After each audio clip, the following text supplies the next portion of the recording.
Welcome to my YouTube automotive channel. In today's video I have a 2012 Chevy Impala and I will show you which fuse to check in case your horn is not working.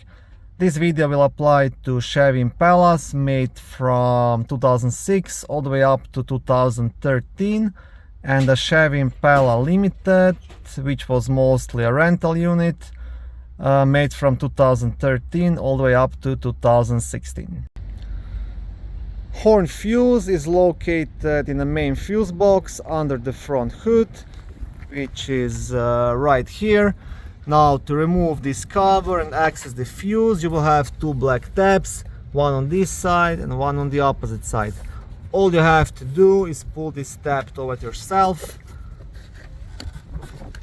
and pull the cover straight up. On the back side of the cover, you will also have a small fuse diagram.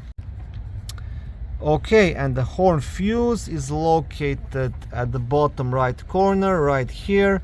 It's a 15 amp blue fuse. Now this is the first thing you should be checking.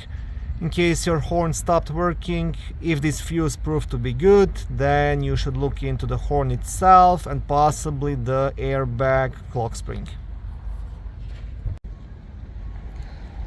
Okay, thank you for watching this short video. I hope it was helpful and educational.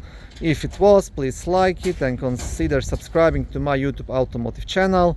On my channel there is lots of how-to videos, do-it-yourself videos, car reviews, product reviews and other similar automotive topics.